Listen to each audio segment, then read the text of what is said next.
Sisco Larson, the wine buyer at Joe's, and this is my brother Sisco, and he is the general manager at Joe's, and this is our dear friend and brother Michael Hughes with Ashes and Diamonds. All right. Hello. Used to be formerly known as GM of Joe's as well. And Michael, you left what, like, how long has it been? 2015. Oh, 5 years ago. Yeah. 5, 6 years ago. Which is sad, but he's done awesome things since then, and has had quite the journey as far as miles go from Memphis. Right, yeah. So, Michael, if you'd like to tell us, what have you been up to since Joe's?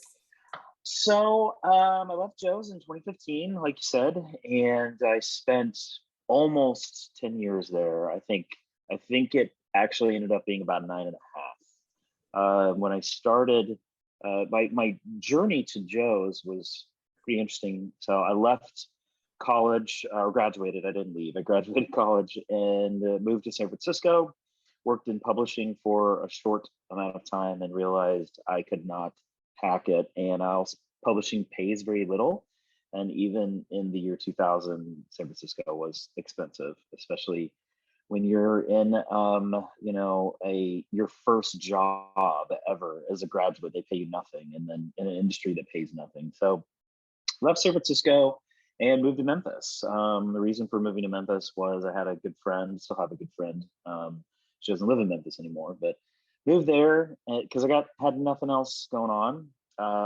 Eventually started using my degree and worked in city and community development for this really incredible firm that was doing amazing work all over the country and all over the world. But I wasn't really, as amazing as the work was, I wasn't really feeling the passion and the fire and the drive, especially that the owner of the firm felt. So I started thinking about what I was passionate about, and that was wine. So I left and pursued wine professionally, went to get my first 2 levels through the Court of Master Sommeliers. And a friend of mine worked at Joe's back before the development and before it was that big, beautiful, gorgeous store. So she got me a job there, a part-time job that just eventually led to a full-time job. And flash forward 9.5 years later, I decided to move on and did a short stint at a wholesaler in Memphis, a multi-state wholesaler. And then out of the blue, Cooper Mountain Vineyards in Napa Valley came calling and brought me on board as the national sales manager. So we picked up our lives, moved to Portland. Then in February of 2021, I accepted a position with Ashes and Diamonds as the national sales manager. So came on board, took over that brand, or took over that piece of the puzzle at the winery, the sales piece. And it's been a wild ride in the past few months. I've been, as the markets have reopened with COVID restrictions waning, I've been traveling, crisscrossing the country and working with our wholesalers all over the place. Right now, I'm in a lovely hotel room in Kansas City, Missouri, coming to you live from Kansas City, Missouri. So this is being recorded, actually. Yes. So that is the journey in a nutshell. So if the people who are watching this probably know you as a staunch Oregon Pinot Noir fan, if not fiend. How Still did true. Michael Hughes, we all know and love, how were you attracted to Napa Valley and Ashes and Diamonds? Well, I will sum it up with farming. During my stint in the Willamette Valley, I dug deeper, pun intended, into the dirt and into regenerative farming, and got to see just how transformative it can be. I got to see how it can change a vineyard that was once conventionally farmed and transitioned into biodynamics, and how the life and the energy were brought back into that ecosystem. And when I was notified of the opportunity at Ashes of Diamonds, I respected them greatly and knew that they take farming very, very seriously in a area that Napa Valley that is so drought prone, and so much pest pressure is coming down, and wildfires, et cetera, you name it. It's very, very important to change the conversation about how farming affects all of those things. And so that was the draw first and foremost. And then from there, it's about just how thoughtful we do everything, from whether it's the bringing on board two of the most brilliant and talented winemakers, Steve Mathias and Diana Snowden-Sayzies, and from the architecture, the mid-century modern architecture, how thoughtful bottle design is and label design is. Everything is so well thought out that it's just such an honor to be able to represent these wines. Well, we have one of those beautifully designed yep bottles right here. I can't help but just remark about how eye-catching they are. Somehow you even made a wine tool that looks awesome. I don't know. There's no white. It white is the wine most tools, badass right? It's wine so tool. popping. It just pops. I love that font. So the labels are designed by a gentleman named Brian Rotinger. So Kashi Coletti, the owner of Ashes and Diamonds, he came up in the music business. He left college at 18 to go work for the Beastie Boys. He was an executive at Capitol Records for a while. Brian also, he was in the music biz and got his start, or shouldn't say got his start. He's very well respected for his album cover art design. And Kashi and Brian know each other from the music business. Brian designed if I'm not mistaken, the Magna Carta album cover for Jay-Z, a couple Beach House records.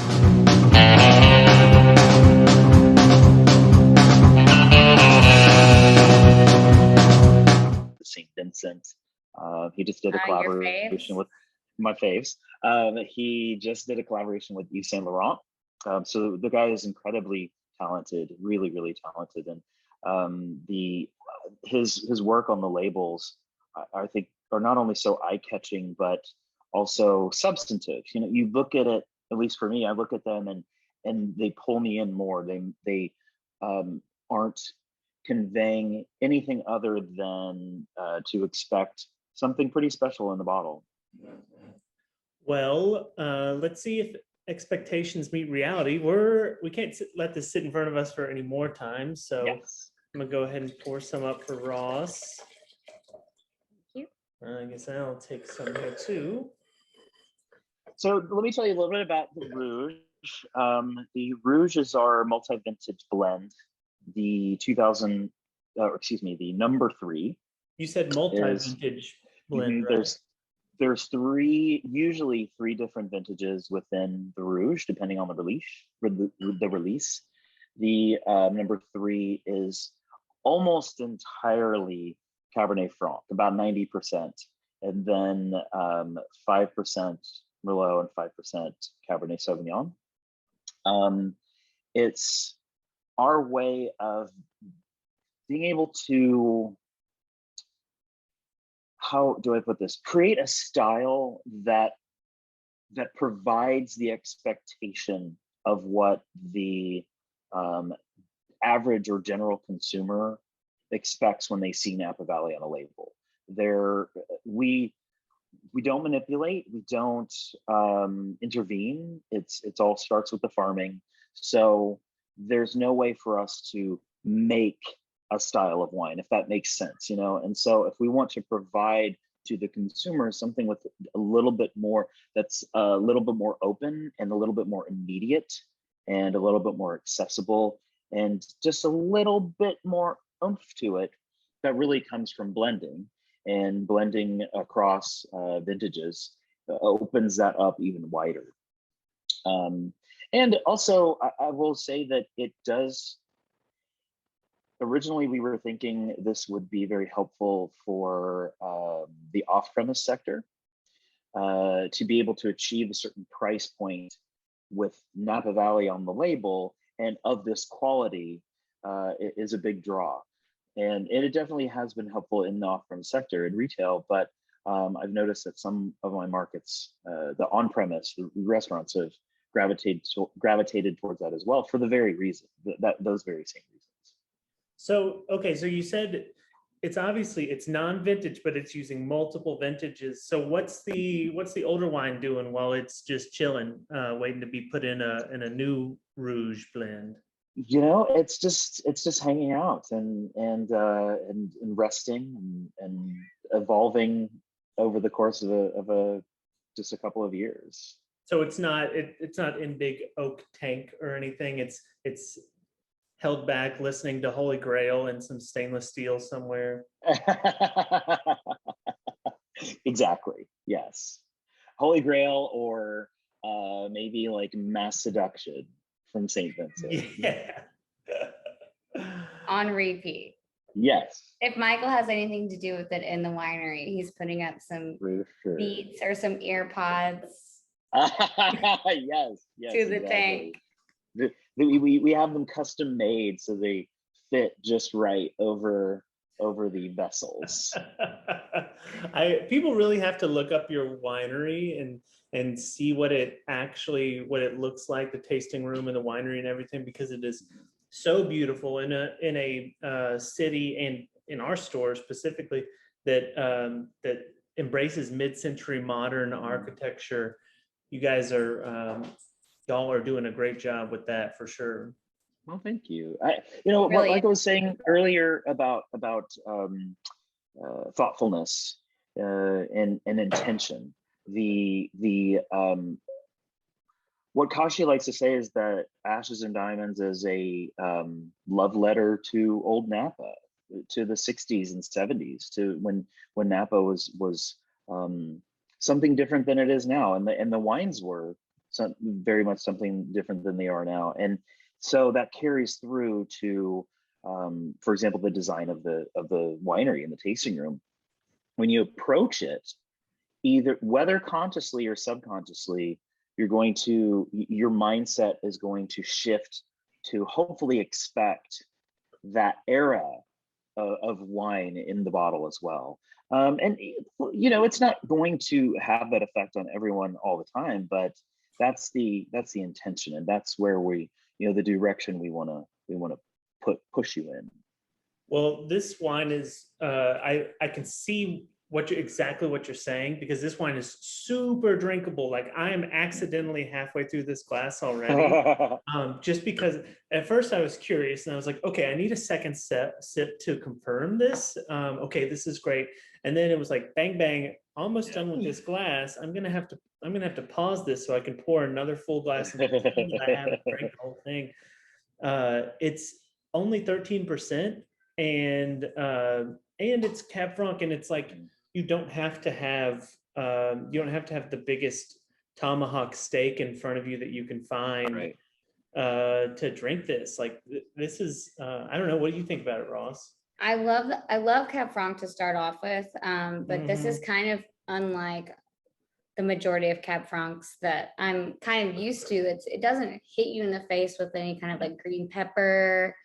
It's not overwhelming in any which way, which is amazing, because there is a little, peppery notes. There are a little pyrazine. Yeah. Yeah, a little pyrazine, yeah. But it's also super round and kind of like, I don't know, velvety, but not overly luscious. Not like, oh, I do need this tomahawk steak, or I need to be in a velvet dress or something. Well, And what you both are saying really nails it, in that we want whoever's drinking this to be able to return to the glass, in that it's not impenetrable, whether we're talking about from a weight perspective or the alcohol perspective. And interestingly enough, the conversations we've been having around the winery about this particular release was a concern over the style being a little bit too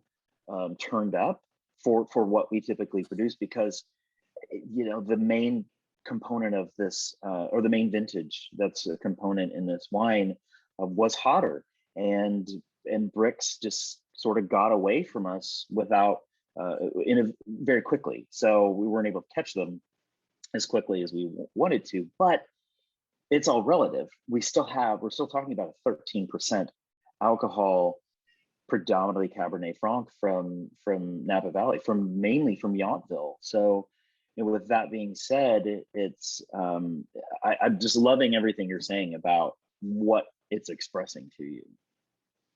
That's great. I saw a case of these come through that were being dispersed, and I almost told Andrew that the whole thing was damaged and that you shouldn't even come collect it. But I figured we would have to have something for this. But I'm really excited. What else does Ashes and Diamonds make? We make one white wine. It is a 50-50 blend of Sauvignon Blanc and Semillon. So we're inspired by Bordeaux Blanc here. The Sauvignon Blanc comes from a 20-year-old vineyard that's in Oak Knoll, so it gets that nice cooling effect from the fog. And the Semillon is from an 85-year-old vineyard up in Yountville. We're super, super lucky to have gotten access to this vineyard site. It's rare to find really well-grown Semillon in Napa Valley, or Semillon at all for that matter, much less a vineyard that's nearly 100 years old that's still producing. So that is one of the main reasons why we bottle age it for so long. So the current vintage that was just released about a month ago is 2018 on the Blanc. We bottle age significantly to allow the acidity to mellow, because the acidity is just so incredibly high. And Semillon speaks a little quieter than Sauvignon Blanc does. So when you bottle age, it allows the Semillon time to gather its voice. Other than that, we produce Cabernet Franc. Of course, we have aside from the Rouge, we have a Cabernet Franc bottling that is given, depending on the vintage, anywhere from 80 to as high as 87% Cabernet Franc, with the remainder being Merlot. Most of that comes from our estate vineyard in Oak Knoll. Across the board, everything is very low new oak usage, maybe 30 to 38% the most in any given wine. We have Grand Vin, which is our right bank style wine. It's predominantly Merlot, usually the inverse of the Cabernet Franc. So anywhere from 80 to 87% Merlot, and then with the remainder being Cabernet Franc. We have the Rouge, of course, that you're drinking now, and Red Hen Vineyard Cabernet Sauvignon, which is 100% Cabernet from Oak Knoll District. Beautiful, beautiful vineyard. That's our one biodynamic certified site. You have 100% cab from a biodynamic vineyard in Napa. Yes, it's from Oak Knoll. It's gorgeous. It's a gorgeous site. And a lot of times, I mean, for me, when I'm thinking 100% Cabernet from really any Napa Valley AVA, I'm preparing myself for the onslaught, that like in your face onslaught, that aggression, and this is anything but. There's power in it, but it's wrapped in grace. I compare the Red Hen Vineyard cab to Sharde, because her voice is so sensual, and there's power there. She can fill an entire arena with her voice, but she doesn't have to project, and she's not. There's no aggression there, but the power is felt. But it's that balance and that elegance and the grace. It's so special. It really is. I love that comparison. I've also compared it to Misty Copeland, who's this unbelievably incredible ballet dancer in New York. She's stunningly beautiful, but incredibly strong, and just one of the most graceful dancers. And like the wine, you can see without any movement the strength just rippling through her body. And then when she starts moving, she's as light as air. Her feet barely touch the ground. It's sounds like the awesome women throwing shot put for the U.S. Olympic team. I didn't see any of the Olympics. Well, you could compare it to Simone Biles, which is a household name. Yeah, it's very strong, but when she gets on the floor, she is just like a little fairy angel. Exactly. With a ton of power. Yeah, she so floats. Much power. Her strength floats. Well, this is so cool. This wine is great. I cannot wait for people to try it. We will. One more thing I should tell you about the Rouge. Every year, each release, part of the proceeds benefit a different social nonprofit. So the number 2, the proceeds benefited Project Okra, which is a organization that helps feed and house Black trans youth, homeless Black trans youth.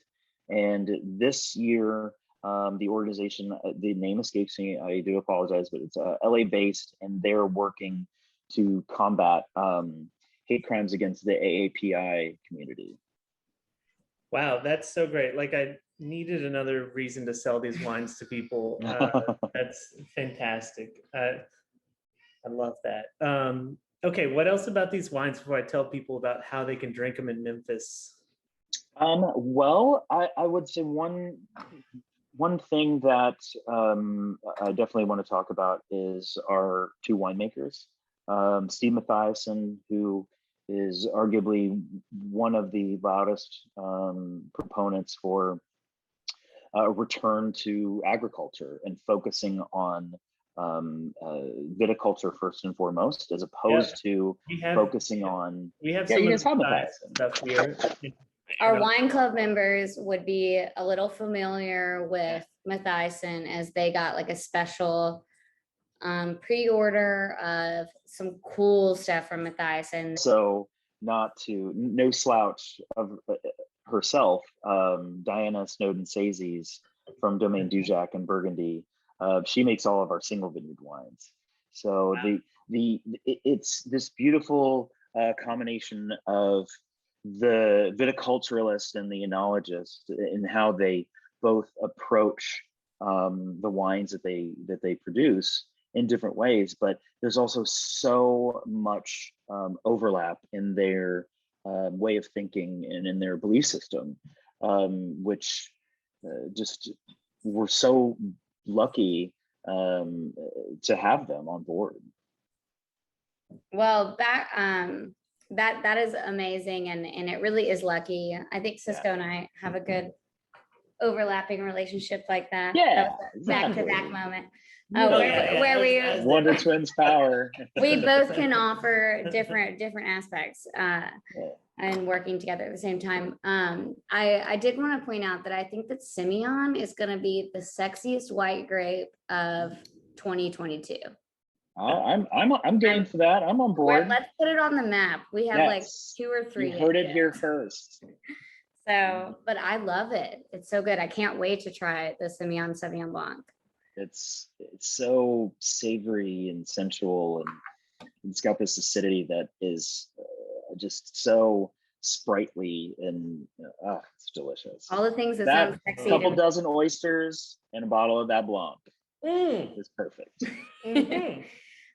So when we might get a chance to try that and all the other lovely different offerings from Ashes and Diamonds would be the weekend of the 27th through the 29th ish. Yep, 28th I'll be Saturday the 28th, I'll be in store at Joe's, pouring through the whole lineup. And what time is that? What's the timing on that? I believe it's 3 to 6, but we'll make Cool. sure everybody's updated on that. And then that evening, there's a special dinner at Dory, a prefix menu paired with all Ashes and Diamonds wines. There's no set time for that. And you can contact the restaurant and make a reservation for the timing you'd like. And it's just, an all-night affair. I'll be there to talk about the wines and tell the story and engage and touch each table. And Sunday the 29th, is that the 29th? Yes. I don't have the full details on what's going on, but we're going to do just a really casual, fun Sunday afternoon kind of like takeover. Yeah, sip and see, totally. No baby, just Michael Hughes, baby Michael Hughes. No baby, exactly. All diamonds. Yeah. Yeah. So and a couple other things brewing that I don't have the full details on yet, but we'll get those. We'll get those set. Yeah. Great. Well, have you been to Dory? Not yet. Okay, I didn't think so. It's awesome. It so is excited. Something that I cannot wait for your wines to get paired up with their food. Because they're doing. I've been stalking them on social media, and the plates that they put out are just absolutely gorgeous. Are those diamonds on your shirt, or is that Malden salt? They are actually mixed tapes, little cassette tapes. Oh my god! Cool. From far away, it does look like Malden sea salt. Yes. Which is the best. Yeah. So, okay, before you leave, we have to catch up because you are part of our family, and you are the reason why both of us like Cab Franc. This is Tail Down, by the way. What is Tail Down? Tail Down. Well, sometimes the barnyard gets involved with a little Cab Franc. On the scale of tail up versus tail down, sure. This is tail down, which I really I think this is a great use of it. Awesome acidity. But yeah, so is this the wine that you would be using maybe on a Sunday night around 8 p.m. when our family's favorite new show comes out? I have not seen this week's episode. We can't talk about it. But right. I will say this, I hope that it never ends. Well, I was just thinking of Ashes. And I got thinking about Jennifer Coolidge. And oh, yes. Oh, my God. And I feel like she would love this wine. Well, she likes Chardonnay, though. She likes Chardonnay. Sparkling, yeah. Sparkling. The quadruple sip on White Lotus is a thing of artwork that I have not seen in such a long time. Oh, well, clearly you haven't seen me go out a bottle of champagne. Like I have not had a drop of water in a decade. Yeah, he just had a baby, so he hasn't been around me long enough for the quadruple sip.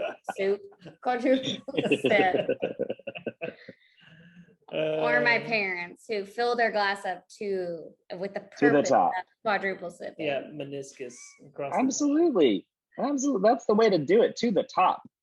Jennifer Coolidge really is an icon, and maybe a new wine icon.